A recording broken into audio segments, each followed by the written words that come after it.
Occupy Emptiness. Fortunately, the manifesto was already written almost 1,000 years ago. Whip, rope, person, and bull all merge in no thing. This heaven is so vast, no message can stain it. How may a snowflake exist in a raging fire? Here are the footprints of the ancestors.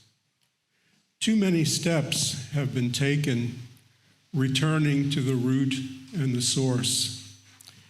Better to have been blind and deaf from the beginning. Dwelling in one's true abode, unconcerned with and without, the river flows tranquilly on, and the flowers are red. Of course, we have a white flower here to illustrate that. Barefooted and naked of breast, I mingle with the people of the world. My clothes are ragged and dust-laden, and I am ever blissful. I use no magic to extend my life. Now before me, the dead trees become alive. These are from the ox herding pictures by Kakuan, about 1,000 years ago. The practice of emptiness. So there it is, though it always is what it isn't.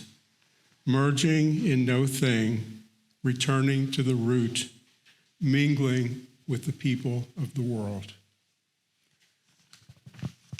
So I thought Kakuan could say it better than I could. So there it is. Thank you. This passage, I think, brings up a range of contradictions that come up when we think about the term emptiness that at least for me, when I first encountered the title of this exhibition, were plenty to think about in terms of, I'll say perhaps like the affiliation with emptiness that comes to mind, the association that comes to mind most immediately might be one of emptiness as a kind of like loss or vacancy, which I don't believe is the type of emptiness that is necessarily at stake here. The notion of like feeling empty, I think like makes us feel as though we're missing something, as though we feel a sense of wanting. But emptiness in the way that you're engaging with it in your writing, and these artists have engaged with it, is also a pathway to a form of awakening or fullness. Mm-hmm. And I think this is something that definitely comes through in the passage from Ox Herding Pictures as well as in the essay at large. So I might just ask John, and also Dawn, if you'd like to jump in too on this question, but to say a little bit about the contradictions of emptiness and what we can learn from such a tricky concept, one that we might reject at first, but should probably learn how to embrace.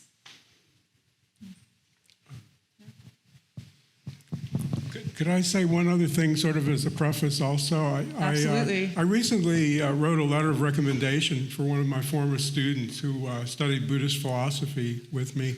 And I looked at all her old writing in order to write the recommendation. And one of her first journal entries was about emptiness, as it turned out. And she said it scared her. This idea of emptiness scared her. She went on to think about emptiness for the next few months. And then she decided to write her thesis on emptiness, and particularly the philosophy of Nagarjuna, the great Buddhist philosopher of emptiness.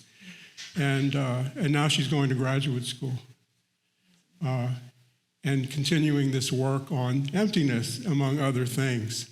And I think it's completely natural to be scared by that kind of concept. But when you find out a little bit about what it means, maybe it's scary that we don't think about emptiness enough. So I hope we can get to that point. There's no reason why it should make any sense to anybody to begin with. If I could just say one positive thing about emptiness, in the history of thought, of philosophy, of spirituality, and so forth, it's important to know that The term emptiness has been used in a technical sense, meaning empty of inherent existence, that the things that we think are real and objective and full and complete, and then learn are not complete and full and objective. This is really what it's about. It's about the fact that we're always disappointed in a world which is ultimately an illusory world and attempts to fill things up that don't need to be filled up. So that's a little bit of a hint of where we might be going with this and how it relates to ecology. Well, I confess that they asked me to join in the exhibition, Emptiness Ecologies, and I had not yet read John's essay, and I just interpreted Emptiness Ecologies in my own way, and for me it was a diminishment of Earth from an ecological trajectory. Mm-hmm. And there is this,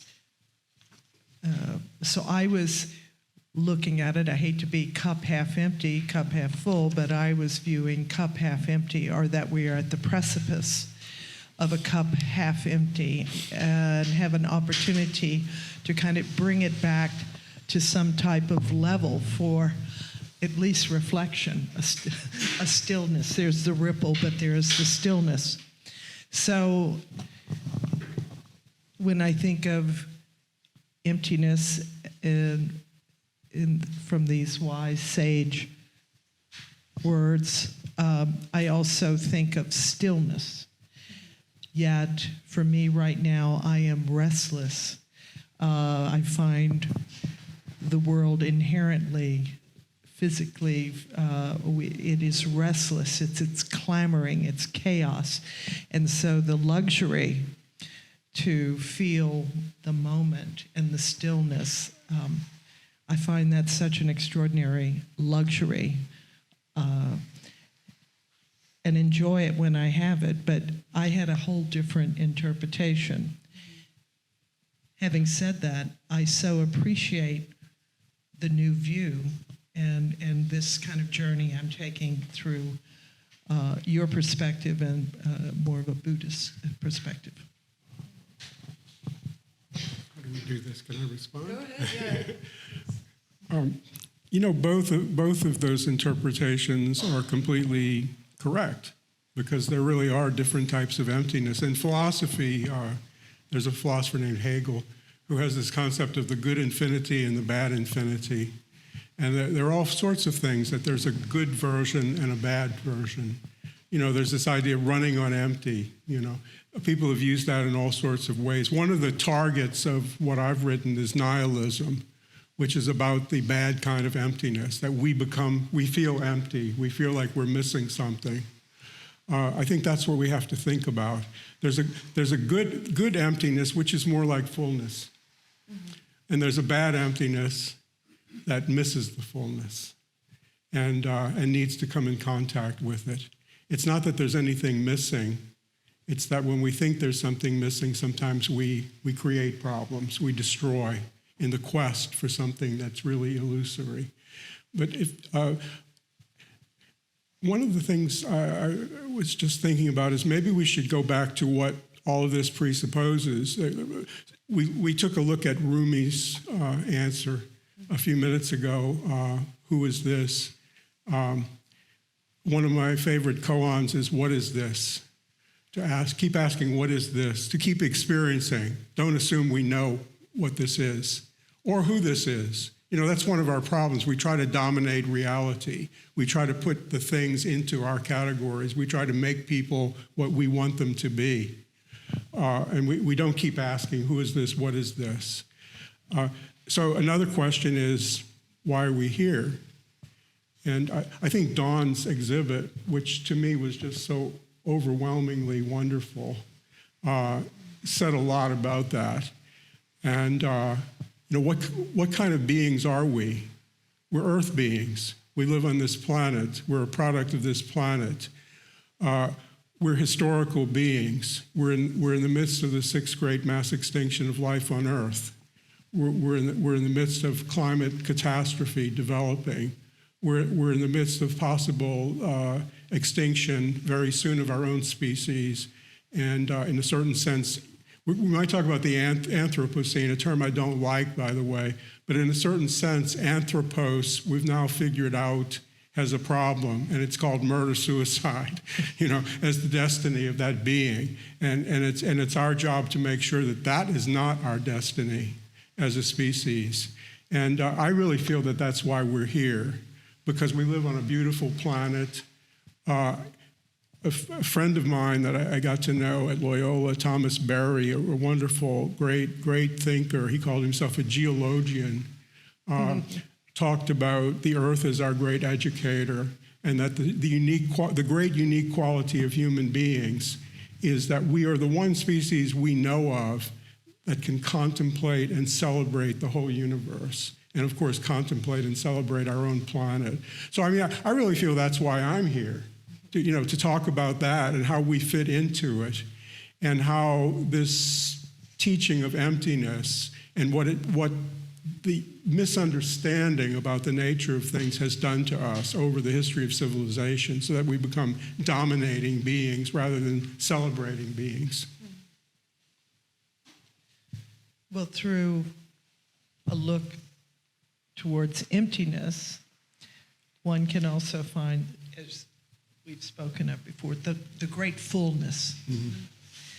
And the interconnectivity. I think we're at that point now where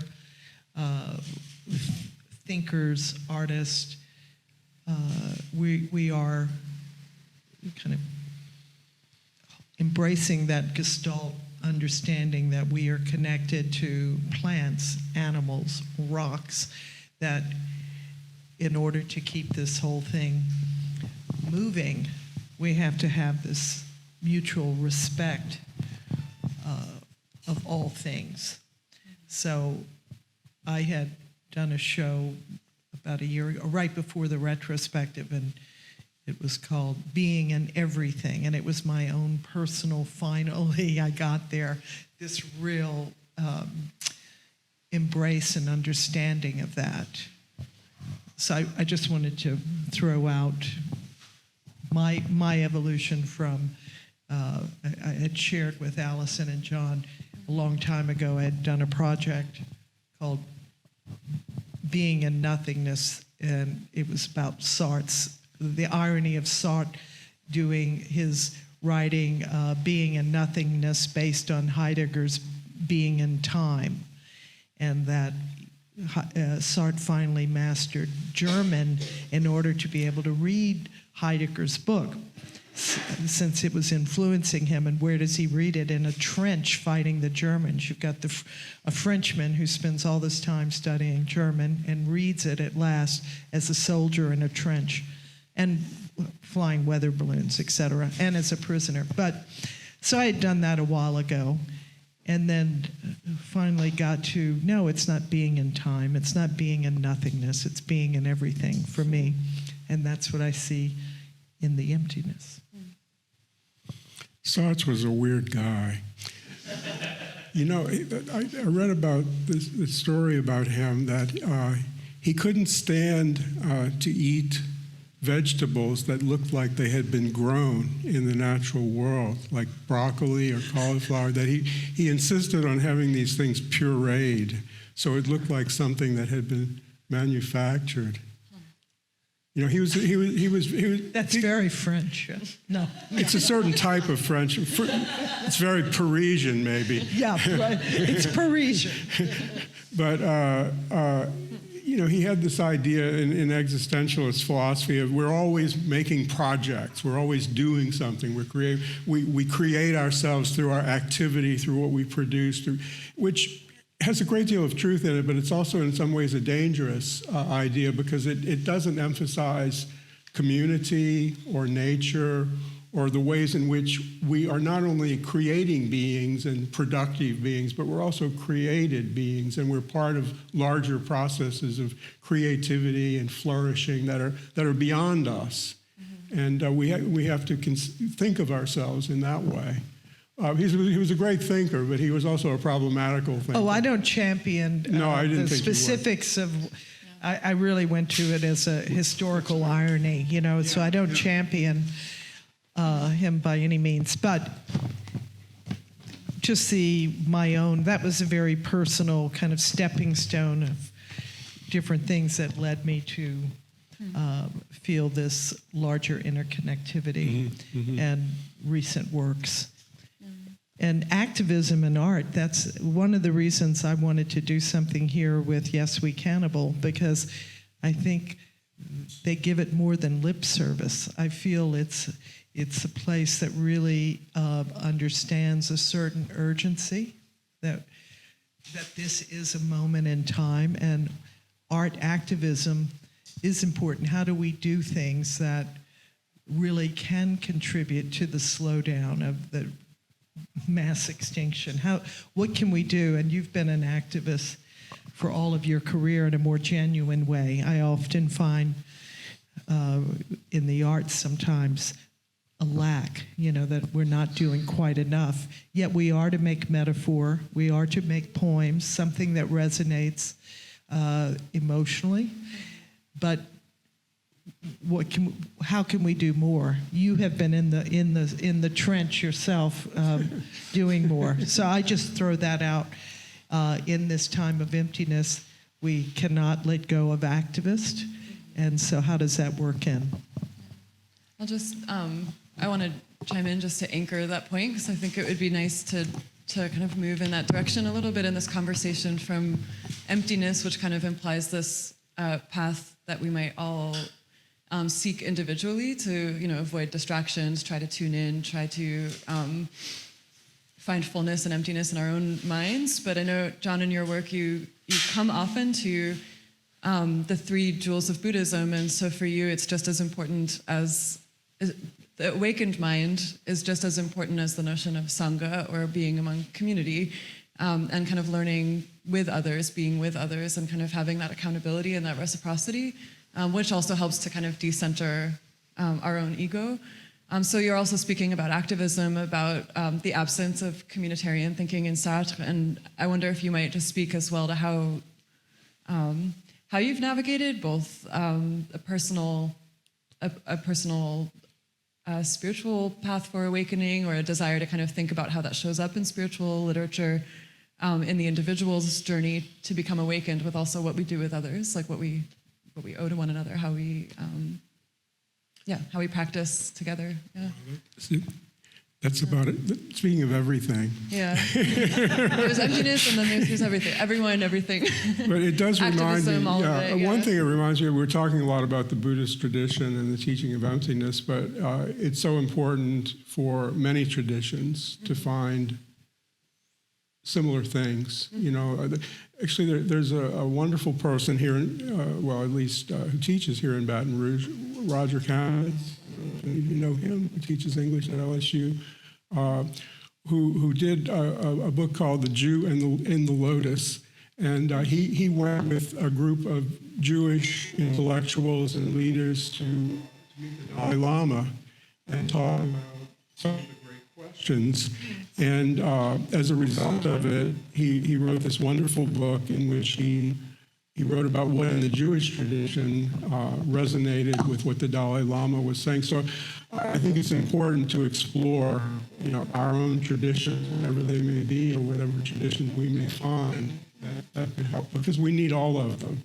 We're trying to do something that's never been done in the history of humanity. The way I think of geohistory is that there have been certain great revolutions in the history of our species. The first was the humanization revolution, in which we became human beings. We developed from our hominid past into beings really who could take care of each other. We developed caring communities.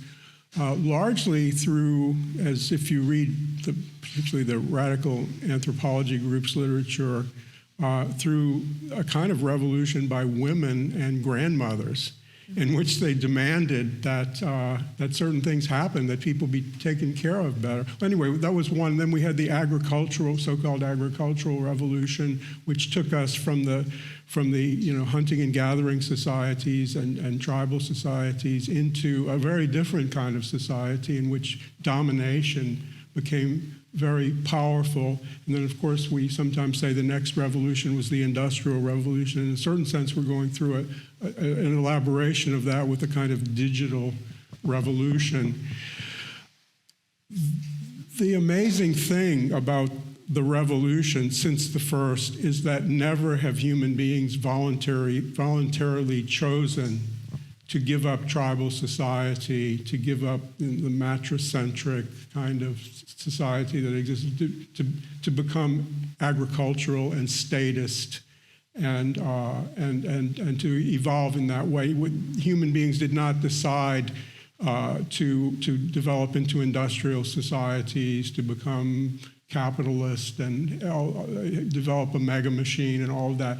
This has all happened by little steps which ultimately had revolutionary implications. So this is the way I see our problem. We're trying to do something that has never been done since the beginnings of humanization, which is to change the course of geohistory through the conscious choice of human beings who care. Basically that's it. And that's a very overwhelming challenge that we're finding in this period of mass extinction and climate catastrophe. But if we care about the Earth, if we care about our own species, if we care about all the other millions of species that are threatened with extinction, it's basically our job right now. I can't eradicate a constant kind of layer of biology and Darwinism that's going concurrent with so many movements in technology and in agriculture. I think that the poor want to feed their children. A mother wants to feed their child. They want to protect them against the elements. And at some point, we got beyond maybe just needs of survival and went into hyper-capitalism, or something shifted that we now exceed our need. Anyway, get into politics too, and I just wanted to say this, that can we leave nature alone, let it do its thing, let it correct its wrong? Have we gone too far? I kind of have come to think that we actually have to harness technology. It's a dysfunctional marriage, but we now have done so much in the wrong direction. Do we need it to right the wrongs? The question is just making me come up with another question, which is like, how should we see ourselves as separate from nature? Is it possible to fully separate ourselves? I mean, we do live in a society, of course, in which humanity has coalesced, like along with our technologies and industries, into something that feels like we are other to nature. But I don't know that we can, if we let nature run its course, what is our role in that also as a species, and in our inevitable relationship to what surrounds us? But I don't know. Just kind of thinking back to the interconnectedness, I don't think we can quite remove our own. I totally agree. Yeah. I have some shocking news. You can't get any closer to nature than you already are. No. You're there. This is it. We know that. Some very few of the philosophers have caught on to that. There were a few, like Nietzsche, who isn't a great person in every way, but did have some profound thoughts. And we tend to pretend, like people, particularly intellectuals, philosophers, theorists, and so forth, pretend that they're not embodied beings, that they're not, we are animals. I love, one of my favorite, I think he's a philosopher and a poet and a lot of other things, Gary Snyder, when he came to Loyola a couple of times and in other talks that he gives, he asks the audience, are you animals? And he wants an answer. I don't know, maybe, are you animals? Okay. And then, he's very funny in the way he does this. He says, He says, well, what kind of animals are you? He says, are you wild animals? Yes. Are you wild animals? Yes. Yes. Well, you're a very lucky person, because he says there are two types of animals, because people don't want to admit that they're wild animals. And I think we should, that's really our nature, but we don't necessarily hold on to that wildness. He says there are two types of animals. You only have two choices. You're either a wild animal or a domesticated animal. And a domesticated animal is an animal that is raised as a source of food, labor, or entertainment. So, and of course, that's the problem. We are raised as domesticated animals, that we have a wild nature. And another thing I love that he talks about is that our wild nature is our poetic nature. Poesis is creation. We're creative beings. And domestication means you're not going to be creative anymore. You're going to do what somebody else has decided you have to do with your life. You have to produce in a certain way. You have to consume in a certain way. So in a certain sense, I guess I've been thinking a lot about wildness, because the book I'm working on right now, I want to call it, there's a concept in philosophy called logos, which has a long tradition going back well, it's called Western philosophy. There's actually a guy from Asia named Heraclitus, and he wrote about the logos and how we have to follow the common logos, the common rationality of things, the rules of the game that that nature comes up with, not that we impose on things through our own misconceptions, so that our wild nature is our poetic. It's really our artistic nature. Mm-hmm. And another thing, I'm going to ramble on about this, but one of the things, I used to work some of the time with little kids doing art. And one of the things you notice about little kids is they're all artists. And gradually they are taught not to be artists. And so the good community, another thing, there was a gallery on Magazine Street, the Gallery of Primitive Man, I think it was called. And they collected things basically from ordinary people who lived in a community that was not alienated from art.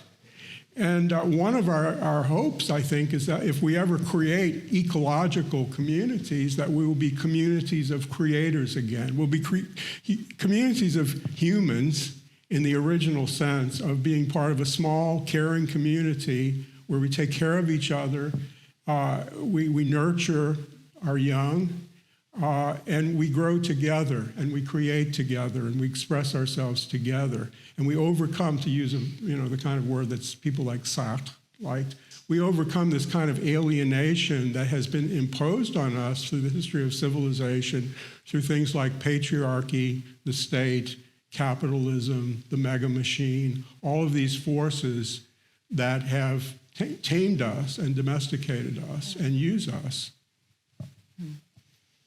Yeah, I can't help but think while you're speaking about the beasts of the southern wild, which I know you write about a little bit, but this kind of, utopia in a way of what you're describing, but poorly situated within the world that our civilization has created around us.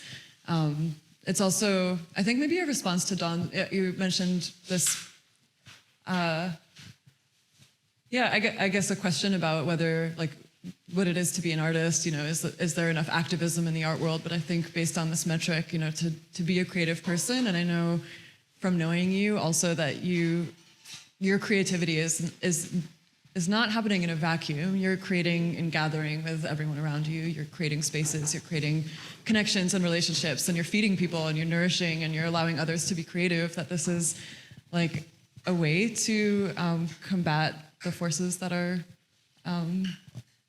at play in the Necrocene. Yeah. I don't know. Well, I do find I have to separate those activities, though, that the art has to stand. Yeah. Yeah, so there's a dual nature. Sure. Of course, yeah. Dual nature. They say the best thing for the earth and other species is for us to go away. And I, for one, don't want that. I think there's so much to celebrate in the bloodbath of humanity, right? There are still things that are remarkable, and like to see it continue. I'm asking myself again, I'm going back to, think local, act global? No, act local, think global. What's that? Both are good. Both are good. But my next body of work is taking, it's been with me a long time, but it's going to be a very specific focus on industrial agriculture. Global transportation of people to one continent to grow something that is then transported back to another continent. And there are some thinkers that would, using a word John doesn't like, that maybe this kind of globalization and the act of industrial agriculture is the beginning of Anthropocene, where the human beings are having an adverse effect on the globe. Yeah, one of the sub terms of Anthropocene, as everybody's trying to kind of propose new alterations, is the Plantationocene, which I think is a bit around what you're describing. That the origins, the origins of the kind of cataclysmic change, culturally, ecologically, industrially that we're waging on the planet right now is also. I guess has its root in an extractive logic that, right now we can turn to mining and petrochemical extraction and all of these ways that we're exploiting and tearing up the earth, but that what you're describing, this alienation and transportation of human beings and plants and, the creation of monocultural agriculture, all of that is also an extraction. Like, we have the right to extract something, bring it somewhere else, exercise that type of control over our environment and over one another. So, I don't think that's the only prospect. There's a lot of ocenes that are helpful. Yeah, I definitely do not want to use plantation scene. I think that connotates, that puts it in a different kind of box, a serious one. I think that's another conversation. Capitalocene, they're all. Well, I'm using the industrialization because it's kind of these huge the corporatizing of, of crops and materials, and it's still enemy number one, yet we all partake. I'm sure everybody here bought a shoe or has a jacket or has something in their refrigerator that was less costly because we are all benefiting from this kind of conglomerate.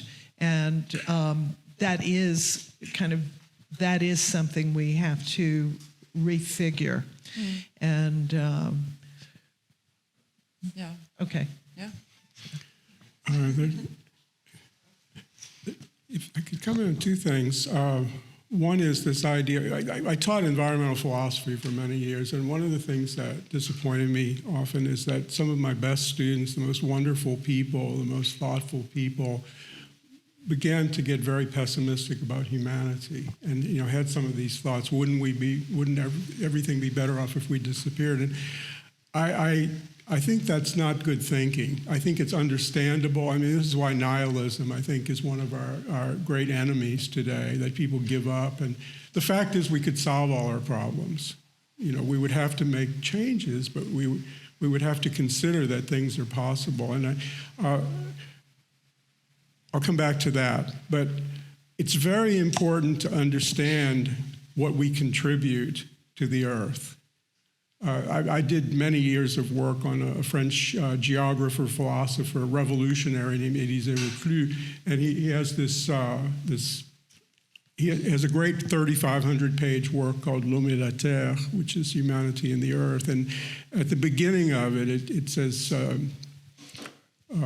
in French, L'homme et la nature prenons conscience d'elle-même, which means, it's a complicated thing to translate because it uses this sexist term of l'homme, which is man, but it means, it's interesting because it's man is nature, which is feminine, becoming self-conscious. So it has this play between masculine and feminine, but it's basically the idea that we are something about the earth, that we're not just visitors.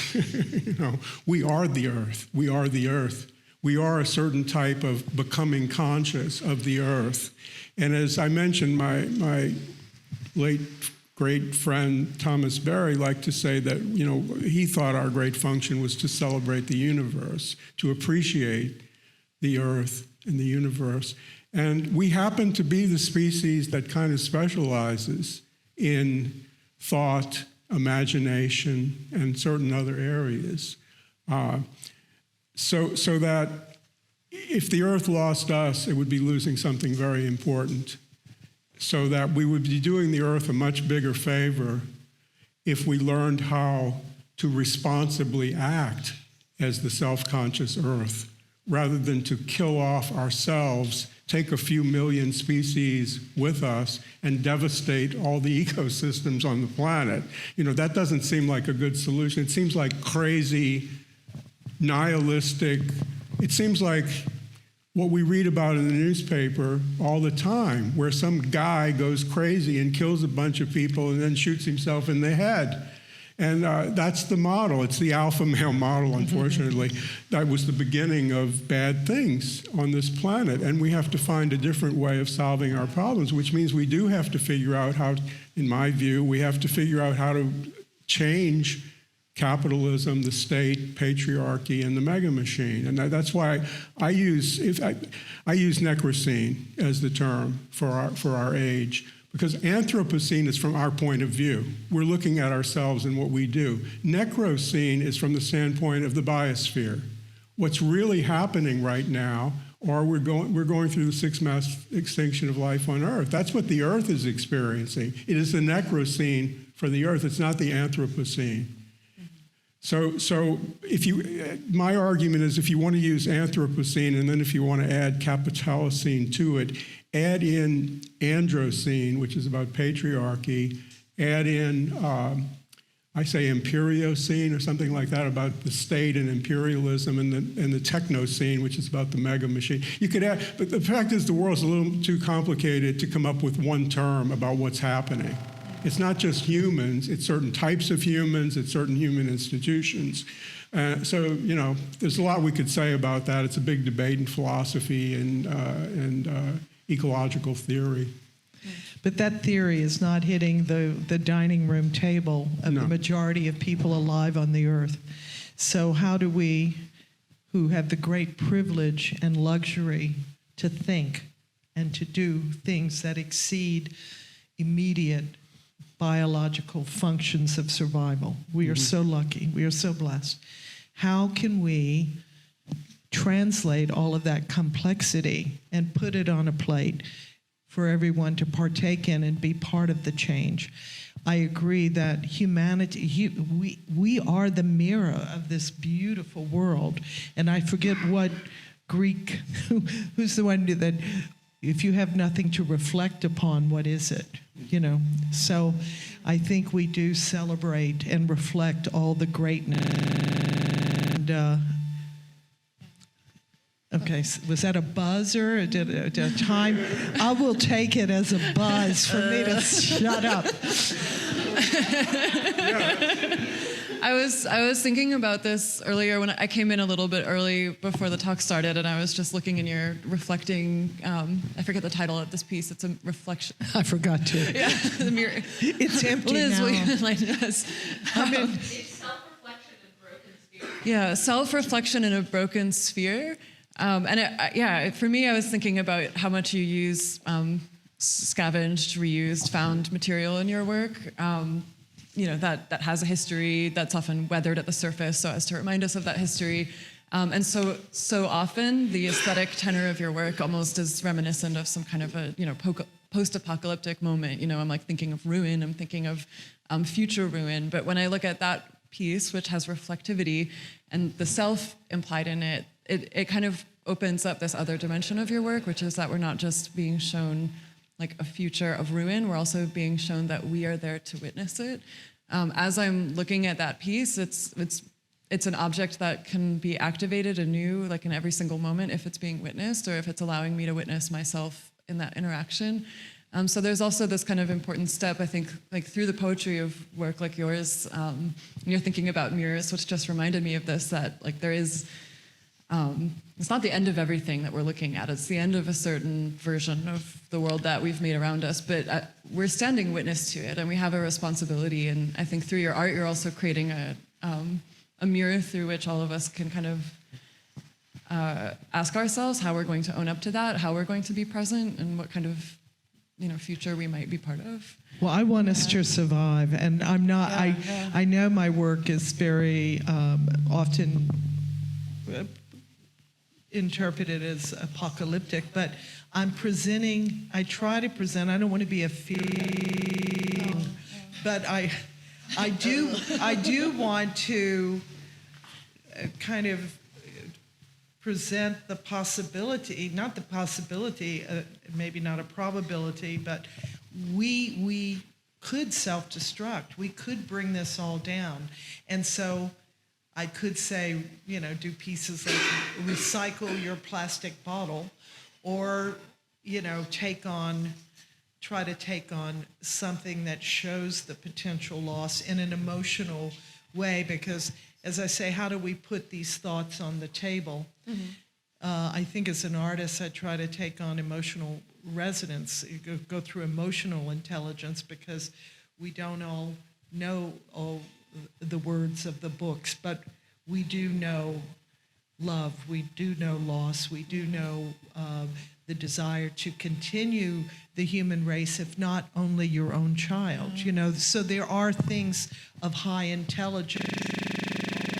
Yeah. Your exhibition at NOMA was emotionally incredibly stirring. I know just from speaking with colleagues there, people were crying in the galleries. I mean, in a way that it opens up just a well of being given a space in which to contemplate things that we so often turn away from, and also to kind of seek mirrors in what you've shown us of the city's past, and to understand the future, and to kind of see where we are at the heart of it. Yeah, but I do think your work is incredibly effective in that sense as well. Yeah. Thank you so much. And again, it's a fine line. You don't want to be, the melodramatic, tear-jerking movie, but we are at a tender place. We just need a space for it, though. That's what an exhibition can do, or a book can do for those who contemplate, and have that intimate relationship with reading. Yeah, you need a space. I mean, that's what putting it on the table, I think, when you ask that question, that's what it is for me, is just giving us the space to face it, and also to be with other people when we do. Yeah. Well, we all do. We're all doing our part. Yeah. I don't think anybody has done anything that's more important than what you've done. No, really, to me, it was an unbelievable thing to have your exhibition at the New Orleans Museum of Art, because it brings the real issues into the public sphere in a way that they are never, hardly ever, situated. So that, to me, is as important as any kind of activism that might have the stamp of activism on it. And sometimes activism, there's a culture of protest where people's lives turn into this is the habit. Somebody sends out something, we do but there's not enough thought and there's not enough imagination. We have to have the thought and the imagination and also the feelings, because we have to become rehumanized. We've been dehumanized. And, art and the aesthetic is, that's what aesthetics means. It's about feeling, ultimately, in the origin of the word. So I have a theory that I've been working on for many years that kind of has said this for a long time, and what you're doing certainly fits into it so much. And I wrote a book called The Impossible Community about 10 or 12 years ago, and I kind of started developing it there. But there are these questions that we talked about. What is this? Who is this? Why are things the way they are? The big philosophical question is, why is there being rather than nothingness? Well, we put that aside for a while. Why is this here rather than something else? Why is there extinction rather than flourishing? That's a sub-question that's really important. And the way I formulate it, I've changed it a little bit over the years, but it's that there's spheres of social determination. There are areas that make things the way they are. And the way I split it up, you can do it other ways, is one is the social ideology, one is the social imaginary, one is the social institutional structure, the built world, and one is the social ethos. And I've added social materiality, which is about the physical, chemical, biological aspects of our being. And all of those make us what we are. And we have to think about how all of those can be really revolutionized. And I don't think this is what this event is about, but I think we have to think about how we can start moving in that other direction. And I really believe we have to go back to communities that are much more like those early human communities where we have very close social ties and very strong bonds of care and mutual aid and self-help as a community. And then we join together with other communities to recreate, a really humane and flourishing kind of world. And we're not doing that right now. And we don't organize in the right way. But feeling is so important. Thought is important. It's important to be able to think, but what you think about depends so much on what you feel. And do we really care? Okay, I'll give you another. I have a lot of theories if you want any. Another theory is I hope some people, that this resonates, and I would like to do things together with people to create some of these things. And one of the things I've been doing, particularly because of many things within my own life and my family, is that I've really spent a lot of time looking into therapeutic communities. And my vision of what we need to make the transition beyond the culture of extinction is that we all have to have therapeutic communities, that we are sick because of where civilization has gone. And we need to work together to heal ourselves and to make life very good for ourselves together. And I think, to me, that is the number one priority. I really believe these communities will be communities of creativity, but they'll also, I call them communities of liberation and solidarity, or communities of awakening and care. And I found a lot of good things like that going on, but they're very marginal. And what's marginal now has to be at the center of our lives. And by the way, even if we go extinct, extinction will be a lot more fun if we're part of a caring community, which is an ironic statement, but it has truth in it. I think, there's I think it's Rumi as well, a passage that I was looking at this morning in your book that reminds me of what you're saying. And he writes, "Stay with friends who support you in the necessary disciplines. Talk with them about sacred texts and how you're doing and how they're doing, and keep your practices together." And it's just, whatever the texts might be for any given scenario. Like, I was reading this morning, and I immediately thought about all the good and important and deep friendships that stewarded me through those weird years of your 20s, and just what it means to wrestle with the world that you're living in and how you'll relate to it and who you want to be. That if you can only do that if you're able to sit with somebody and check in on each other. It's so important. Yeah. Rumi continues to help us. It's a bit coming too long from past readings, so I can't remember exactly who and what, but there was a time when I was reading about what prompted the decline of great civilizations. And so I'm hearing the community, and I have a note here. I want to hear your thoughts on social media, right, as this expansion of community or not. So that's one thing. But trying to get us all, to harness us together in community, I am struck by the disruption of one disaster after another, and how disaster, famines, storms, plagues, how this has factored into the decline of past civilizations, with the Bronze Age. And it usually is a cluster of three things that bring it down. But I keep seeing here in South Louisiana the efforts to build community, and then we keep getting kind of blown around with the wind, you know, and so there's so many things I want to do, but I'm in survival. I'm just rebuilding my studio after Hurricane Ida, which is 18 months ago or something, and I'm, again, one of the lucky ones. So it seems like we're in a constant rebuild, and we don't have the stillness to form stronger community. I mean, we form community to help one another out in disaster, but in thinking of future and how we can do better and how we survive better, I think we keep getting disrupted. Now, social media is through storms, displacement, COVID. You would think that this would be a good kind of virtual community building device, but we have found it's also wreaking havoc. I just wanted to throw that into the mix right now. If there's time, we might have been too long-winded, but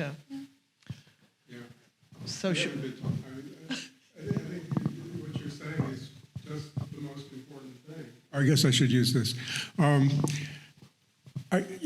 mentioned I did this book, The Impossible Community, and I'm not sure when I did it, but it was like 2010 or something I was writing it. But I would not have written it if I had not gone through the experience of Hurricane Katrina and being part of recovery communities. I was in India with our India program that I worked with for many years. When Katrina hit, I came back as quickly as I could, and immediately I joined a community at the home of a friend of mine who opened up her home to people, visitors from away who wanted to come and help, and local people and neighbors.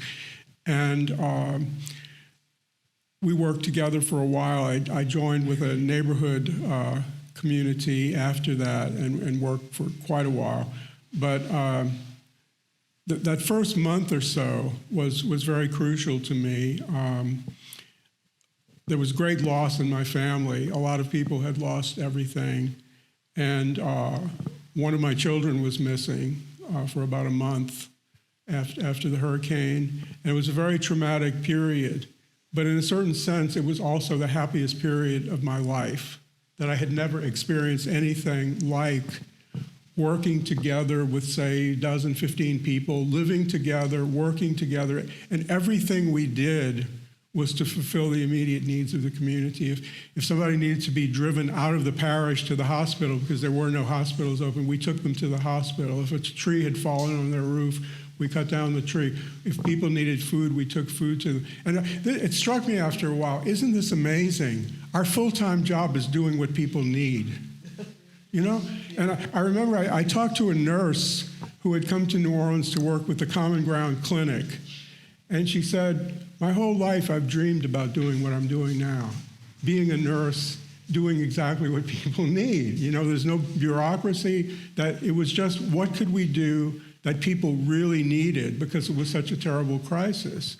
And that, and also coming in contact with therapeutic communities at a similar time, not too much long after that, really transformed my ideas. I had all kinds of good theories, but it really made me understand more about what the practice could be that would go with the theories. And it's not about, you know, I believe, you know, I've done more protest stuff and demonstrations and all that. And I could tell you some really good stories. It's been amazing, but and depressing. But to me, that was the important thing, to be engaged in the process of not talking about community, but being a real community in the deepest sense. And that's what I believe in. And that's what I want to see happen. Yeah. I find it so interesting, just those two poles of like the struggles of community, that on one hand, like those distractions, you know, the storms, the disasters, the things that get in our way do prevent us from having a true kind of communitarian spirit because they're urgent, but then the urgency also brings that out naturally. And I almost wonder if the challenge is actually to bring that kind of disaster, like the community that emerges in the wake of disaster into the moments when you're comfortable. Because that's when we like forget. I'm just thinking of the last few years, you know, at the start of the pandemic, everybody is applauding nurses all the time and doctors and healthcare workers. And as soon as we no longer feel the urgency of it, suddenly like there's this, you know, turn away from scientific institutions and, like less care towards those who are vulnerable because suddenly we're comfortable or we're used to it. So finding a way to both, avoid disaster or try to, not live in a state of disaster because we need to be calm in order to thrive as well. But we're never not going to have disasters. It's like any really long-term relationship, you're never not going to have fights. Or you're never, if you struggle with anxiety, you're never not going to have anxiety. You need to learn how to actually bring your lessons through the points of tension and the points of calm. Yeah. At least for me, it's like these are two states that can learn from one another. Yeah. Well, you might ask why I have this rock. Who might? John and I brought different toys from our respective homes.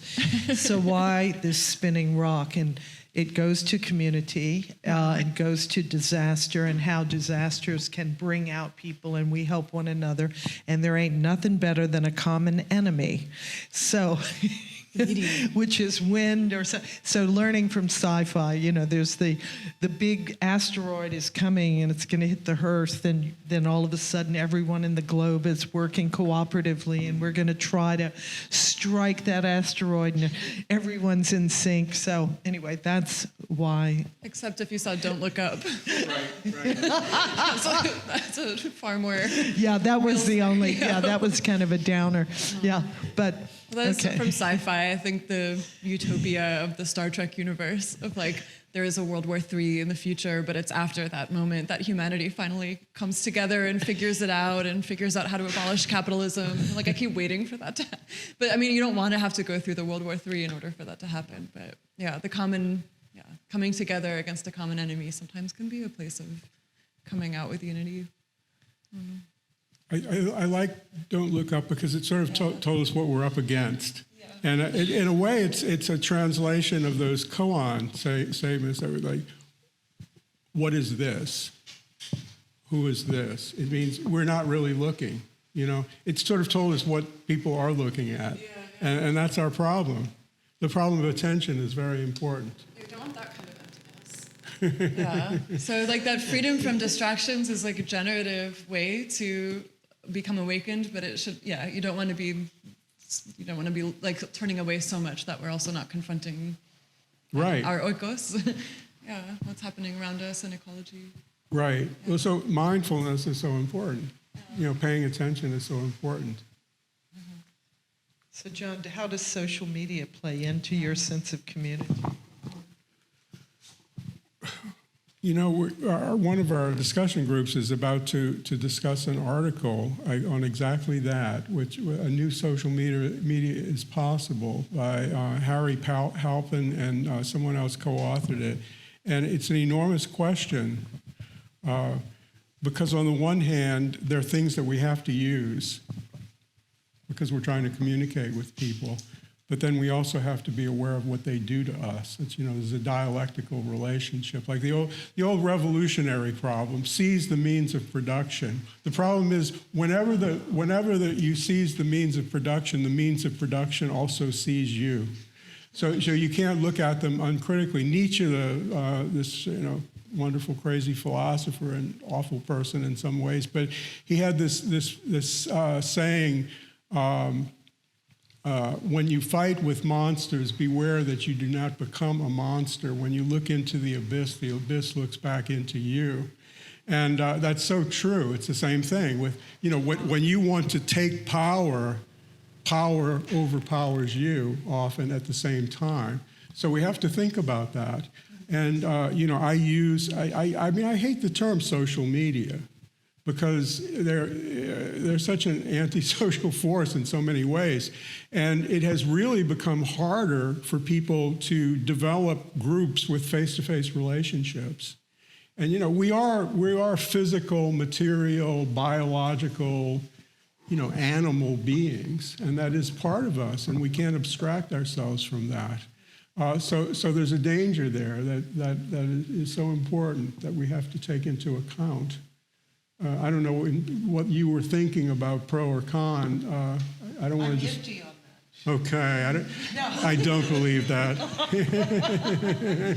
I am, because I find pros and cons, and so Yeah.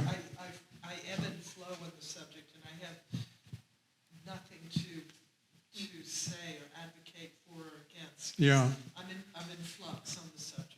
Well, on the way here, we were talking about certain philosophers, like Catherine Malabou, who's one of my favorites, who was a student of this famous philosopher called Derrida. And he harped on this idea of pharmacology, or pharmacon, in which the same thing can be a cure or a poison. And I mean, that's the way the world is. Yes. You know? That is a good example. Well, I pointed out the spinning rock, that in counterpoint I hand John the flower to hold. This is also, he's talking a story of the Buddha, and he goes before a large audience gathered, and they're waiting for him to speak, and all he does is sit before them and hold the flower. So, unknowing of certain answers. We all get to hold it. I hold the flower. We're all equally eloquent.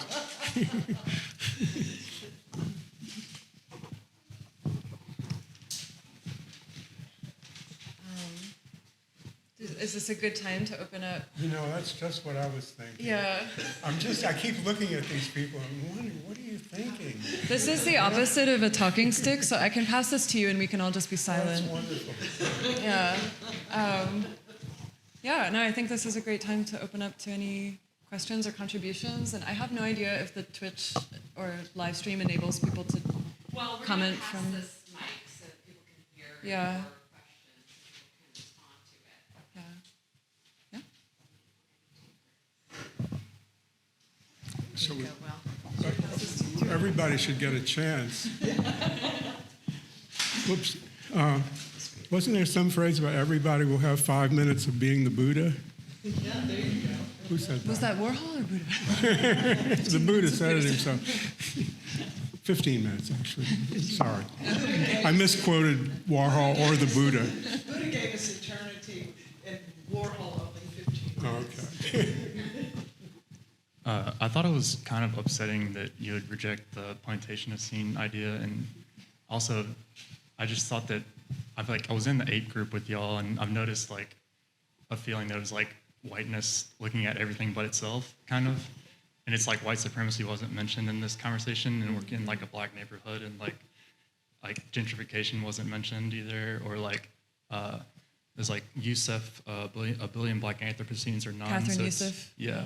I feel like that book is a book that y'all should read. Yeah, we spoke about that the other day when we got together. It didn't come up in this conversation, but I think I thought of it again when we were learning from Rumi with the question, who is this or what is this? Because one of Catherine Yusuf's through lines in A Billion Black Anthropocenes or None is her creating a comparative way of looking at geology and enslavement, histories of colonization, through like the gesture of objectifying, othering, or denying the animacy or humanness, like, humanity of that which is exploited. So when we enslave someone, exploit someone, we're denying them their own humanity. But with the earth as well, I mean, we're denying the earth its own like consciousness or stake in this game. And her book also like reminds me too, about fossil fuels as like the remains of the living, that like this isn't just like object, like this is, when we're talking about ecology, we also have to look at human social ecologies, political ecologies, like you say. But I don't know if that's a response. I was just thinking about Yusuf to draw that out for everyone. And I was also thinking of like Buddhism and like whiteness and Buddhism. And it's like white males are very prevalent in like professorships of Buddhists, and it's kind of like this thing that's like appropriated to, and I just feel like that's not acknowledged in some cases. And I was wondering what you thought about that too. Well, I've mainly spent time with Asian Buddhists, and we had an India program, and I kind of think of Buddhism as a non-European thing primarily. I don't think of it as a white person's thing. To me, it just isn't. It's Asian, and of course, it's become global. And you'll find it in Australia and other places. It's an interesting question. Also, I think imperialism is very much about racism. It's one of the 4 spheres, like the imperial state. It's basically been racist. So I think that's a big part of the story. But I definitely,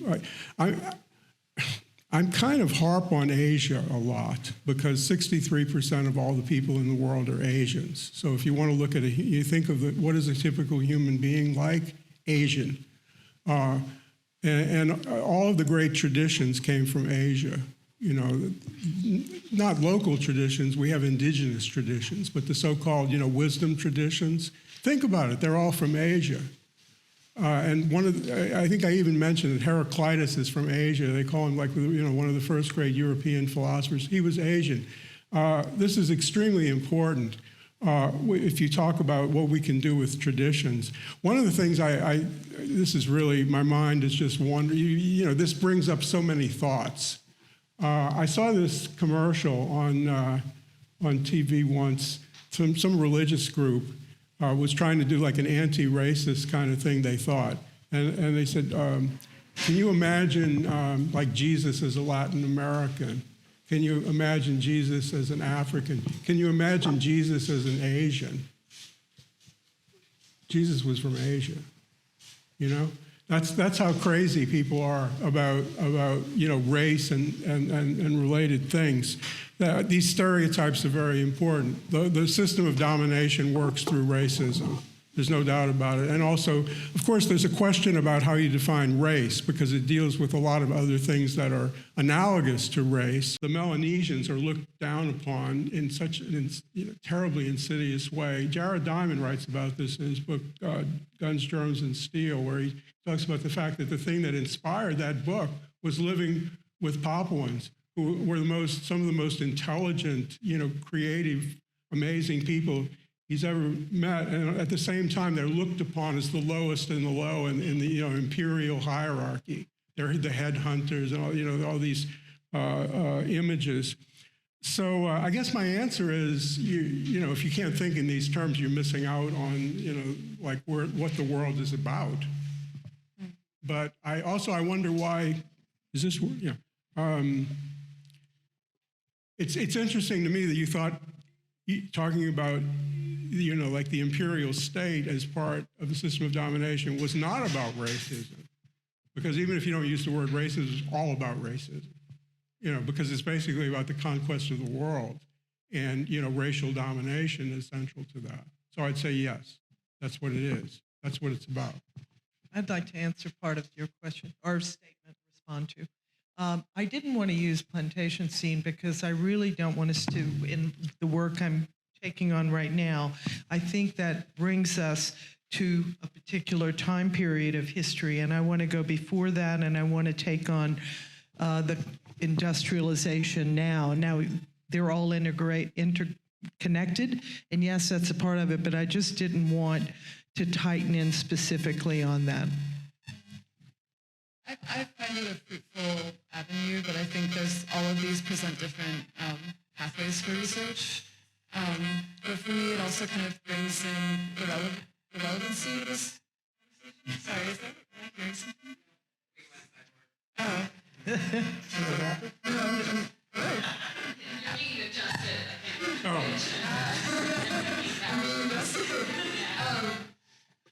I feel like I was singing in Berg or something. The relevancy to this conversation also just diaspora discourses, which are crucial to the plantation scene as well.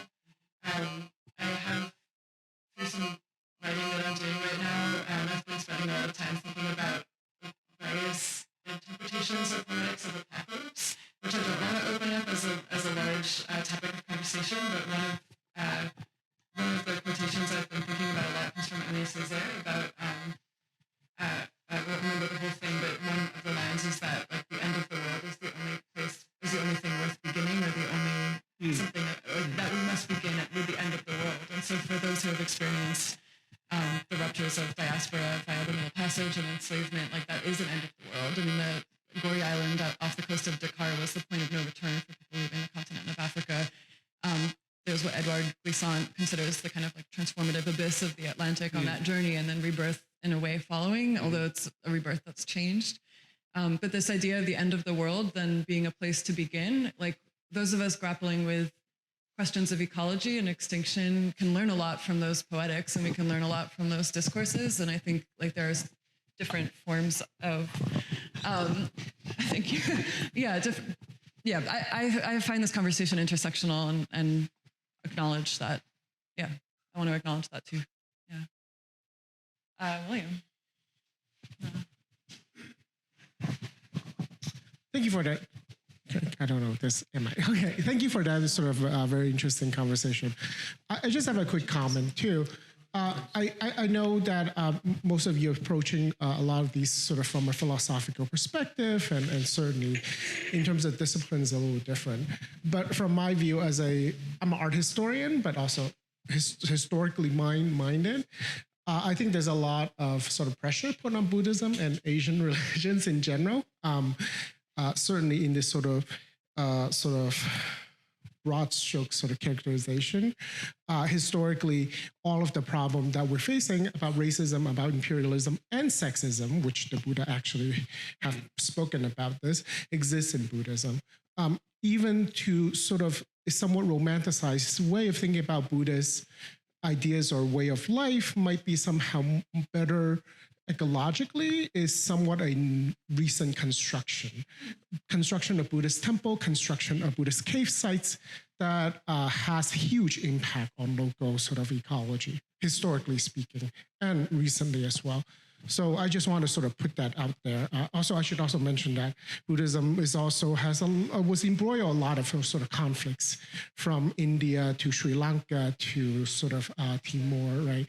Not Timor, sorry, and elsewhere in the world. So, yeah.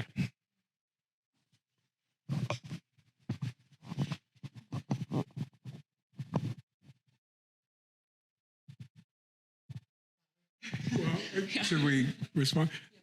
You know, they're really. Is this working? Yeah. Oh, okay. It is. It's yeah. Okay. There are always these very fundamental questions about what you can do with traditions, every tradition, and no tradition is monolithic. And one of the problems, or this geographer, philosopher, Élisée Reclus, that I spent so much time writing about and studying, does actually, in his thousands of pages of writing about the history of the world, really points out how traditions are transformed, and particularly when they become state religions and become also, he mentions, for instance, the Jain religion, which is often pointed out as being so humane and being taking care of animals and so forth, became really allied with class domination at a certain point. The Jains became a kind of economic elite in India. So there's a question of what is, in some ways, implicit in traditions, what can be used, what can be developed in different ways. And of course, things go in many different directions within historical traditions. So, I mean, I would have trouble calling myself, I don't like the ist part of any, Buddhist or some kind of other ist, but I think the question is, what can we learn from those traditions, and what are the elements? I use the language of, what are the liberatory? Supposedly the Dharma has one taste, and it is freedom. So what are the liberatory dimensions of the Buddhist tradition, and what are other things that you have to beware of? And I mean, it's been pointed out once Ashoka became, like the Buddhist king that was instituting something in India that was not true. Just like when Christianity was the religion of slaves and oppressed people, it was different from when it was established as a state religion of Rome. That there are transformations of these traditions, so we have to always look at them critically. And I think what's important to me is how much there is in every tradition. And also, for instance, I really don't like the way philosophy works in this world, where, for instance, where I taught philosophy, it was basically only European philosophy, and when I stopped teaching some of the other things, it ended. And I think, philosophy has to be world philosophy now, because we depend on each other so much, and our crisis is a global crisis.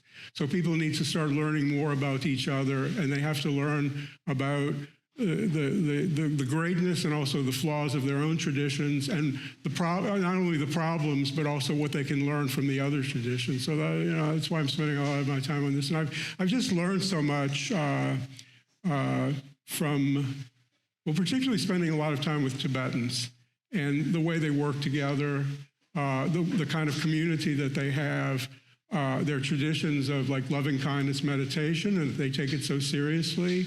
And I've just learned so much from them.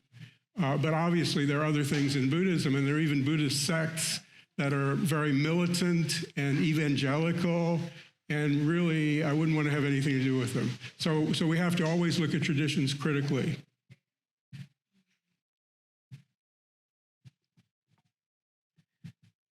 John and I both independently worked in penal systems, and I would show films. There was high illiteracy, but not a lack of intelligence by any means. And so, you know, I would show films, and so The Bicycle Thief, the Italian film, was very important because it's kind of presenting for us to discuss afterwards, kind of an ethics of when is it okay to steal? You've got to get a job to feed your child. Is this justified? Anyway, going further, there was the film The Mission that I really liked as showing this kind of complex situation. So you've got the colonialists or the imperialists. They're coming and they're going to burn down all of the churches and the villages and the indigenous people together with the priests. Some decide to take up arms and some hold the flower and pray. So I don't know what I would do, but that's my final comment.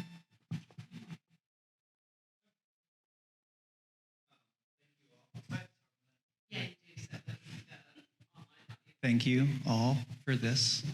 Y'all all kind of touched on this, and I want to specifically go to John. You were talking about like the period after Hurricane Katrina that you found happiness, and I read Rebecca Solnit, A Paradise Built in Hell, and that was the first time I ever came across the term post-traumatic joy, which like really examines the sense of community found in these like post-disaster zones, and how there is that like call to arms, that it's not necessarily like functioning in a sense of individuality, but more almost like ants, like the hive mind, like you do what needs to be done because that's all there is. And then Allison, you talked about how do we replicate that momentum found in the disaster community without the disaster? Y'all suggested some strategies, but I was wondering if y'all could elaborate a bit more on how do we, specifically as artists and makers, replicate this kind of momentum found in these disaster communities where we do feel a specific mission, but without necessarily the disaster. And I guess that's to overlook the fact that I guess we're always in a time of disaster. That's the good news. Can I say something? Because I really thought about that a lot. I love Rebecca Solnit's book, A Paradise Built in Hell, I think it's called. And I like a lot of her work. And she did come down to New Orleans after Katrina.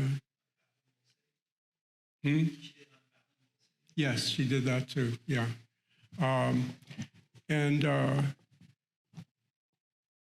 Basically, the conclusion I came to was partly what you just said, that there's certain, but it's not really the answer. The answer is why are we sensitive to some kinds of disasters and not to other kinds of disasters?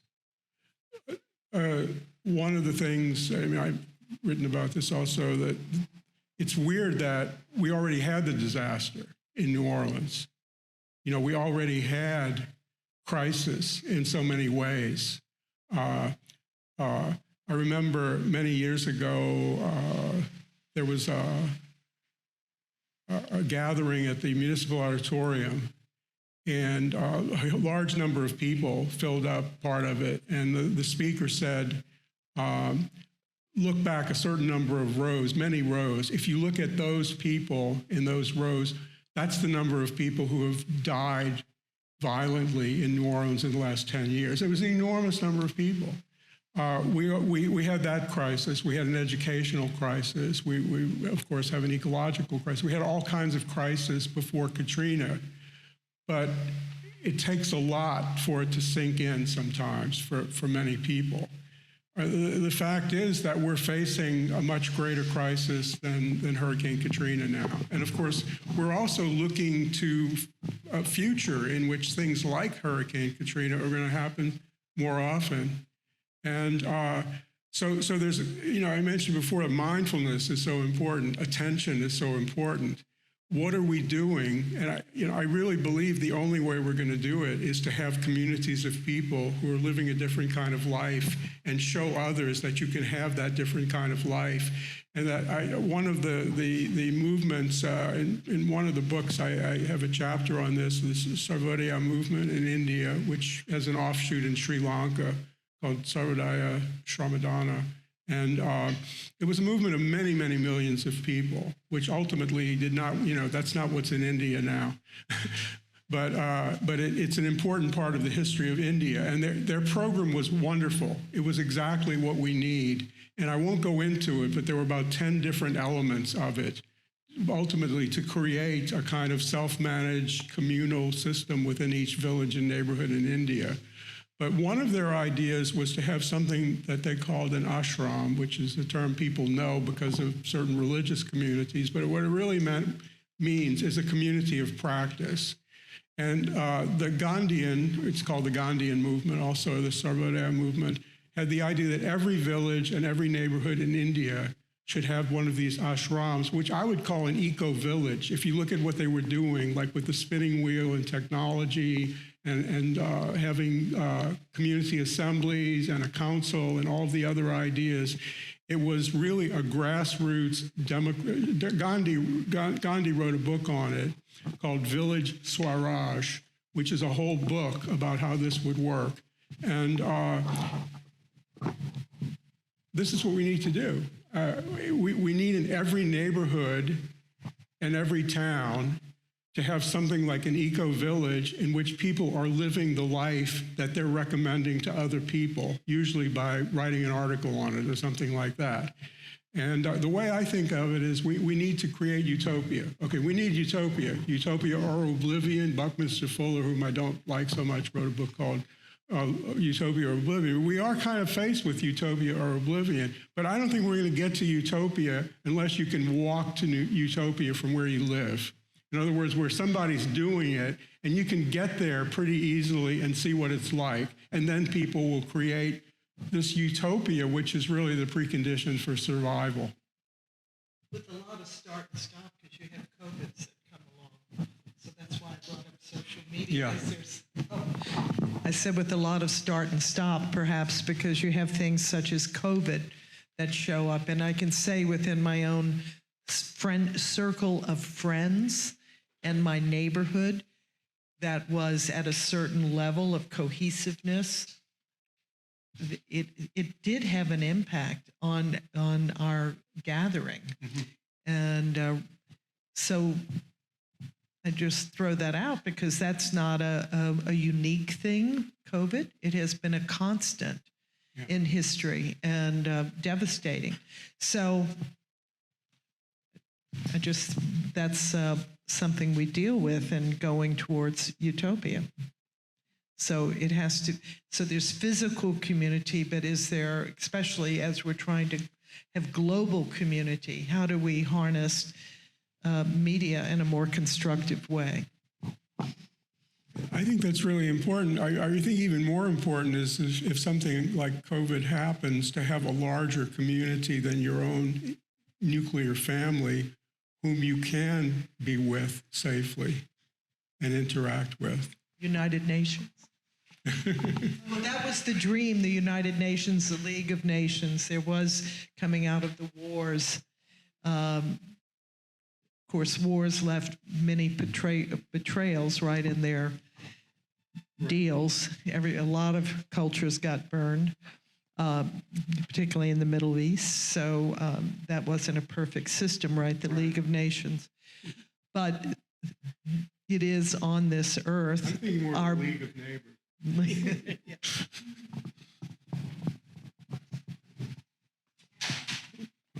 That's all right. Let's just leave it. I'm not going to read any more from it. To your question, what is this? I'm a geologist, and I heard about the Anthropocene very early on as a geologist, and as originally construed, the term is essentially means a layer of mud that's full of plastic microspheres and a little bit of radioactivity, and so to bring it back to this discussion, right? It takes this kind of community to imbue that layer of mud with meaning, to fill that emptiness, if you will, with something that's larger than just the microspheres of the radiation, to think about what we're doing at the time. And so I'm really thankful and fortunate that these discussions happen, and that the scenes, the Pleistocene, the Holocene, are not necessarily just the property of geologists. They're the property of everybody. And I feel extraordinarily fortunate to be able to live in a community where I can walk to here and participate in a discussion like this one.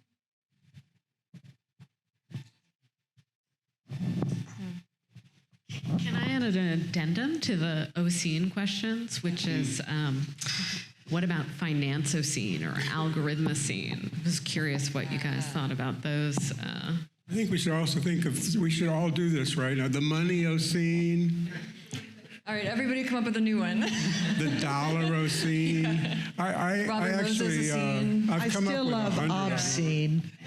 Yeah. Absurdocene. Yeah, I don't Could maybe everybody here could. make a Dadaist poem with the scenes. Yeah. Profitocene. Consumocene. Yeah. Deadocene. Ooh, good.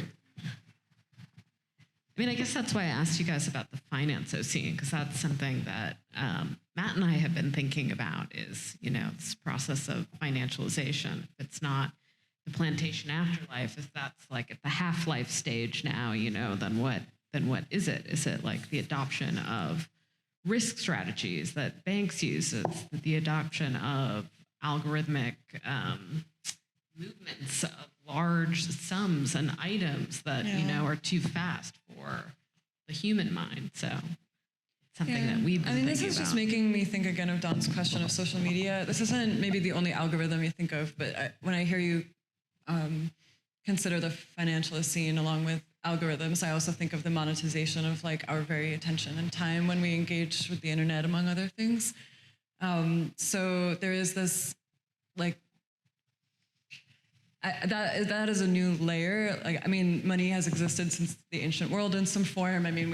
We're building quickly with new technologies off of systems that have been in place like from the start of ancient empires and all of that. But at the same time, it's like, what are we going to do with the intelligent technologies that we've created, which are like evacuating ourselves of our own autonomy and agency and privacy? This is a new question, it feels like to me, even though we can find old roots for a lot of the questions we're facing right now.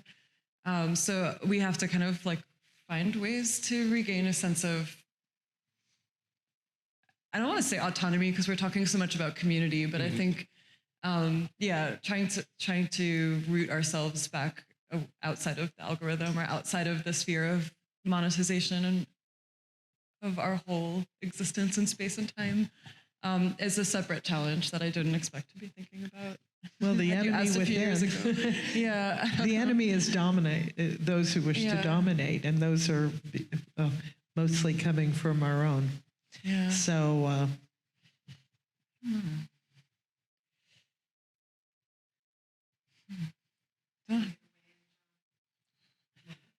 Is he going to weigh in? Should I? I mean, I'm thinking about, well, you know what I was thinking about? Henry Kissinger wrote an article for The Atlantic a couple of years ago on how artificial intelligence could take over and that get out of control and, become, in a sense, relatively autonomous in itself. And the article was disturbing to me for a couple of reasons. One is because he was touching on something that's a real threat. And secondly, I didn't like Henry Kissinger actually writing such a good article. But at the end, I felt better about it because after he depicted this, and he mentioned, for instance, I do recommend the article.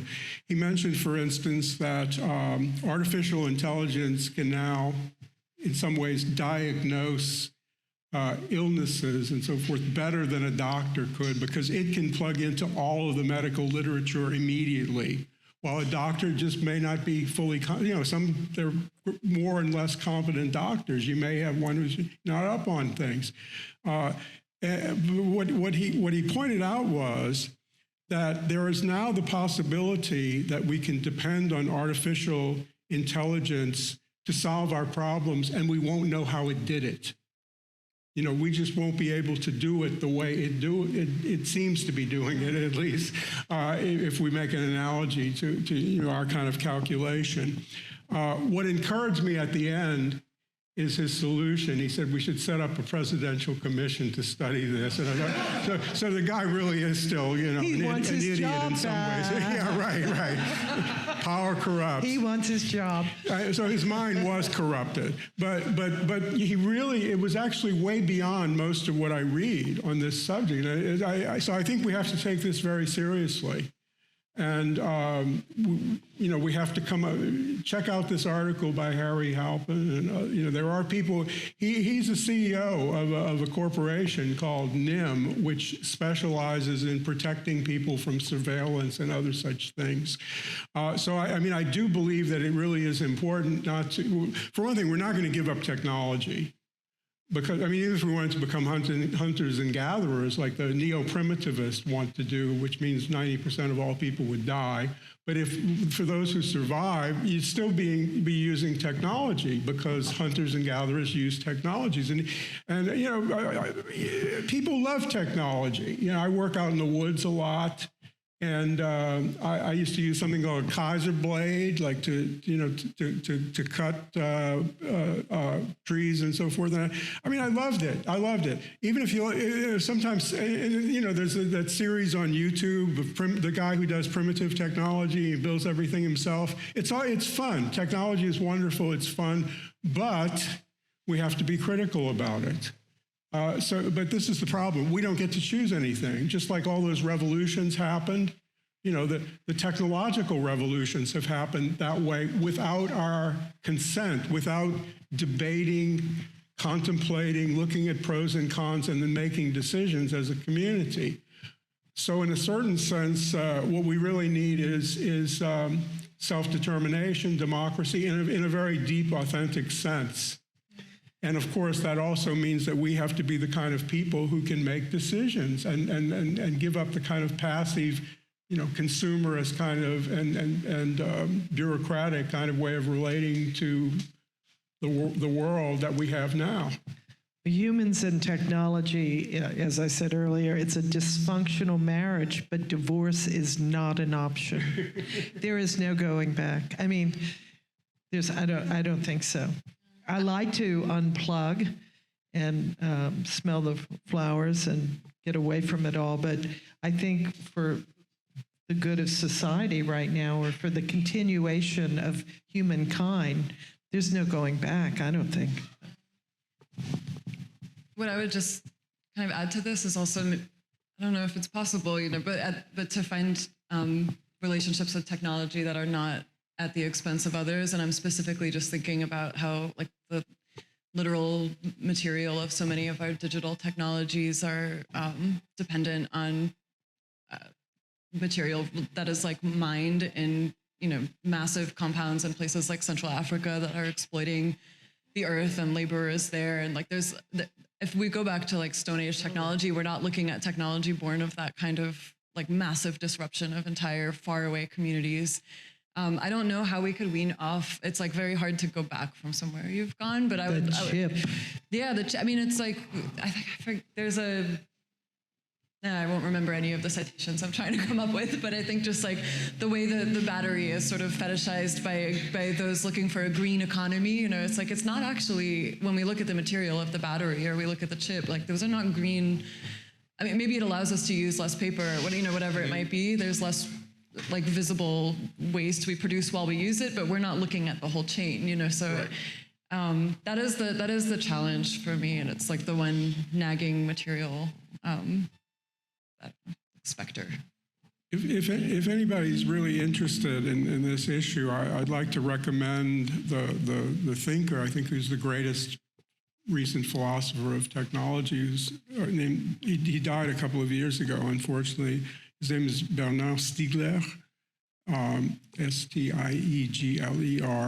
And he's written a lot about digital technologies, and he's particularly interested in what it does to the mind and the habits of the mind. And he uses the concept of circuits and long circuits and short circuits, and what it means to have a kind of elaborated mind with making all kinds of connections, and a simplification of the mental processes, which he found. And he started a group called Ars Industrialis, which was working on problems of technology and, kind of liberatory, emancipatory forms of technology. But by the way, we can't, even if we wanted to, if we all got together and we voted, we're going to go back.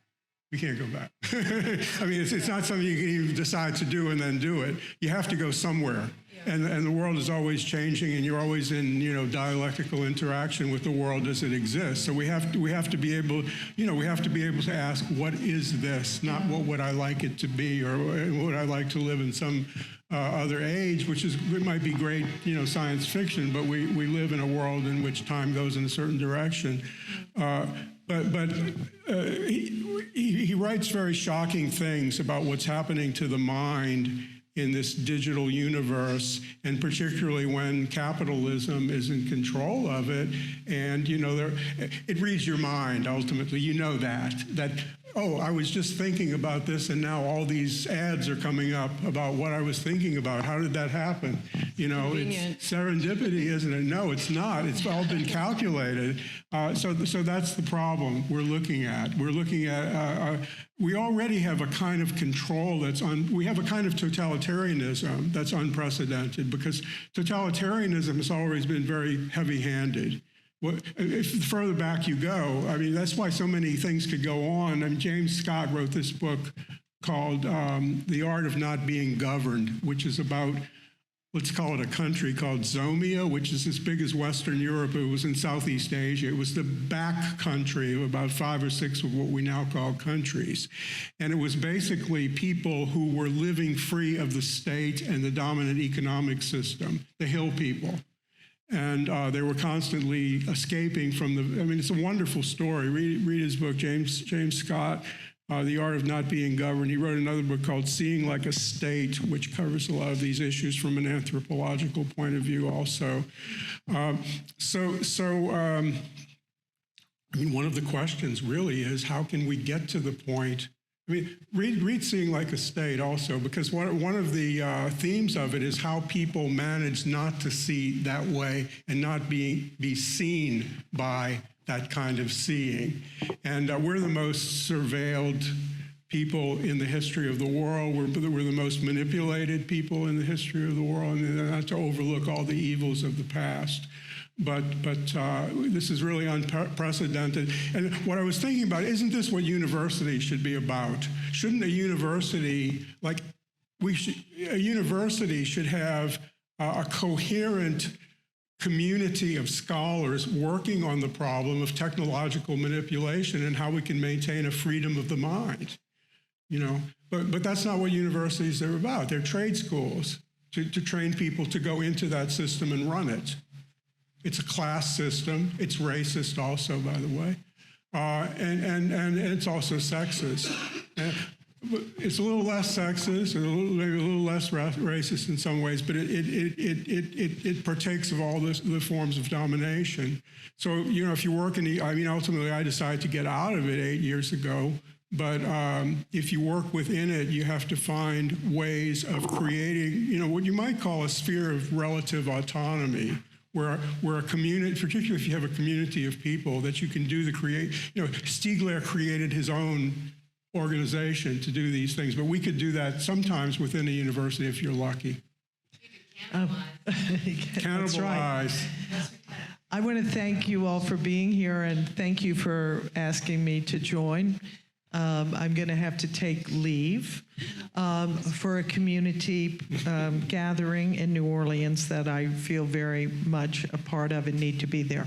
So thank you, and let the conversation continue, and see you there or here. And thank you so much. Thank you.